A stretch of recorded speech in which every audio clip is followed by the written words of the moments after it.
Sa nalalapit na kapiyastahan ng Barangay San Miguel, syempre di mawala ang paliga ng larong basketball. At umabot na nga sa championship game itong mga kolokoy. Kaya tara, samahan nyo ako. Tunghayan ang ma-action na laban for today's video mga boss. Yo, what's up mga boss? Eto na nga ang championship game ng mga kolokoy. Twice to beat sila dito mga boss. Pero hindi sila dapat magkumpiyansa. Lalo at home court ng kalaban. Kinakailangan ibuhos lahat ng galing nila. Panindigan na, lalo at championship game na. Kaya yan, nag-warm up na sila dyan. Pinainit na nila, makilikili nila. Magkakalaban nila ang selection team ng Barangay San Miguel na champion nung nakarang taon. Dito rin mismo sa barangay nila. Halatang pinaghandaan din nila ang paliga na to. At halos lahat magaling din. Kaya magiging ma-action to. At nandyan si Coach James Shop para sa kapunan. Nakahanda na rin siya gabayan ng tropa. Siyempre di mawala ang mga taga-suporta. Excited na rin sila sa bakbakan ng dalawang team. Kaya sitting pretty na sila dyan habang nag-aantay. Sana all inaantay.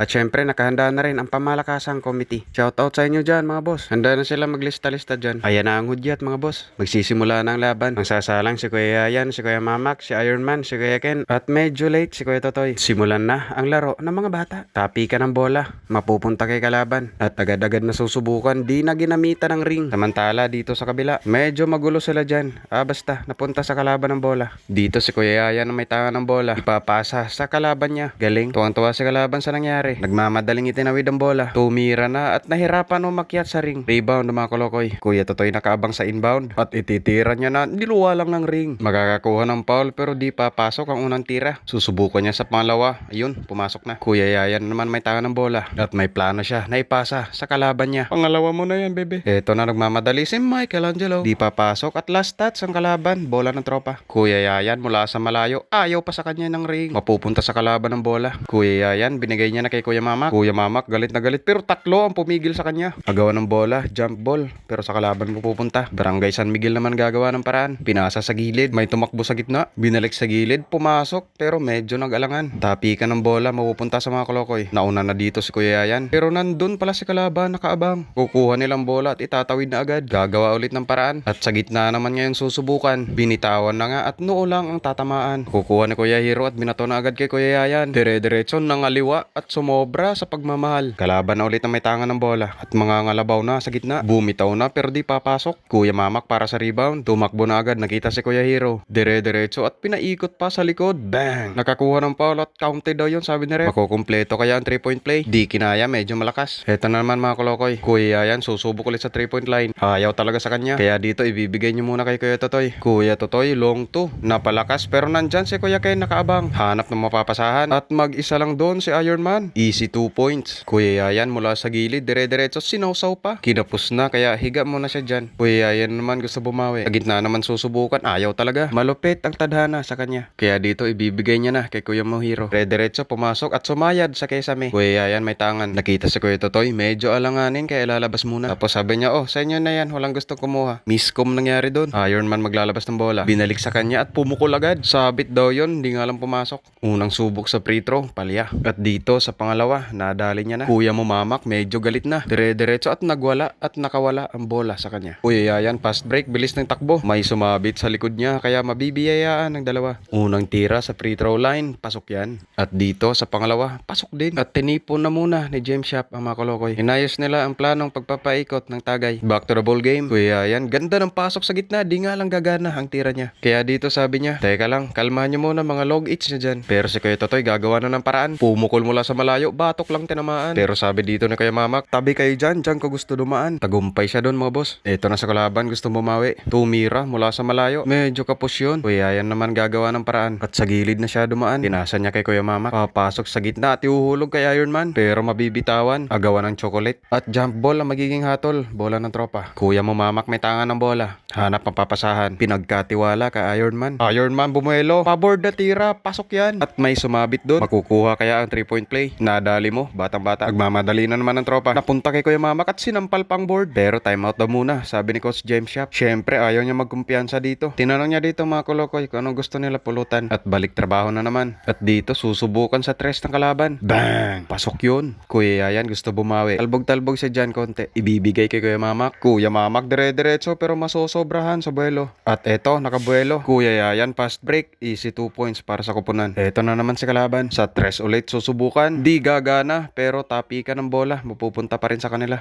At nag-set ulit sila dito. Pinaikot lang saglit ang bola at ibibigay sa gilid. Ganda ng ikot pero medyo napalakas yun. Sa kanila pa rin ang rebound. Susubukan na naman. Ayaw pa rin talaga. Pailap din ang pagkakataon sa kanila. Ironman pumukol sa gilid pero di tatamaan ng ring. Ang galing. Kuya Yayan na ulit ang gagawa. Nagdribble-dribble lang siya dyan parang naka-Milo everyday. Eto na, pabuelo na.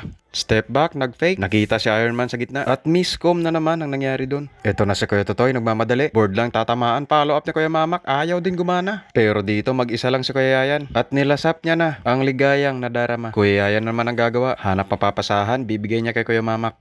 At pinasa niya kay Kuya Ken sa gilid. Nakita si Kuya Totoy sa gitna. Nakahanap ng butas, pumasok. Pero may sumabit doon. Unang tira sa free throw, malakas. Pero dito, sa pangalawa, sinuguro niya na. Kuya Mamak na naman ang aatake. Diretso sa basket at may kasama pang foul. At makokompleto niya ang 3-point play. Barangay San Miguel na naman ang susubok. Binigay sa gilid. Nakatira agad pero di papasok. Sa kanila pa rin ang bola, easy 2 points. Kuya Totoy may tangan. Sa gitna siya bubuelo. At itinira niya na. Pero di papasok yun. Dito si Ironman naman ang gagawa. Diretso pumasok at board lang ang trip niya. Pero nandyan si Kuya Ingo para sa pangmalakasang follow-up. Sobrang dikit ang laban dito mga boss. Kaya naging mas ma-action pa ang bakbakan. Dito bola ng kalaban. Pinasa sa gilid. At bibitaw agad sa 3-point line. Di papasok pero sa kanila pa rin mapupuntang bola. Nakalasot sa gitna, tumira. Di pumasok. At makukuha na Kuya Totoy ang rebound. Kuya Yayan di diskarte. Tumira agad. Di papasok ang tira niya. Mapupunta kay Kuya Totoy at pinasa sa kalaban niya. Pero buti na lang to the rescue si Michelangelo. Binigay kay Ironman. Pasa kay Kuya Totoy. Medyo nag-alangan kaya ibabalik kay Ironman. Si Ironman ang gagawa ng paraan. Tumira na agad. Pasok yan. Kuya Yayan naman may hawak ng plano. Nagpatalbog saglit. Ibibigay kay Ironman. Pasa agad kay Kuya Totoy. Nakuha niya sa fake. At nakuha ang kalayaang inaasam-asam. Nandito na naman si Kuya Muyayan. Binigay kay Michelangelo. Pumukol from downtown. Medyo kapos nga lang. Ironman sa inbound. Nakitang umangat si Kuya Mamak. Di na nagpatumpik-tumpik pa. Pinasok niya na. Medyo malagkit at may sumabit nga. Kitang-kita ni Rep. Masusubukan ulit sa free throw.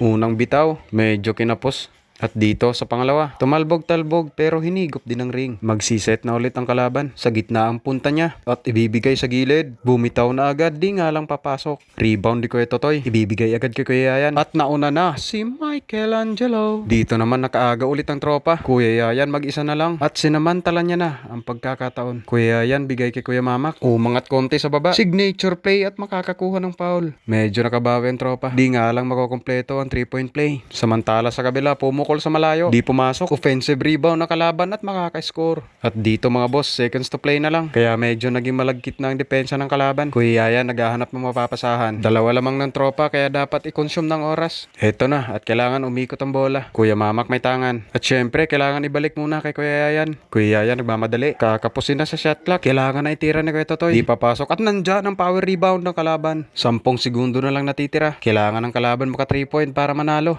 At may biglang tumakbo for the win. Fires for 3. No! Agawan ng rebound. Tapika ng bola. Mauubusan na ng oras. Tumunog na ang buzzer. At sumenyas na ang mga referee. Panalo ang team Kolokoy. Nasungkit nila ang kampyonato ng paligang ito. Sobrang dikit ng laban. Dalawa lang lamang nila mga boss. Nag-uumapaw ang saya ng buong team. At syempre, ang mga taga-suporta. Kaya yan, abot tenga ang ngiti nila dyan. Pero hindi rin naging madali ang panalo nila. Malakas din ang team na nakatapat nila. At syempre, congratulations din dito sa team ng Barangay San Miguel. Ang runner-up sa paligan na to. Isang napakagandang laban ang pinamalas ng magkabilang team. Nice game mga boss. Tapos yan, nag-apir-apir na sila dyan. At ipakita syempre ang respeto ng bawat isa. Ang paligan na to ay di na makakalimutan nitong mga Kolokoy. At sana naman maging champion din sila sa mga buhay nila sa hinaharap. Maraming salamat sa panonood mga boss. Follow for more. Love you.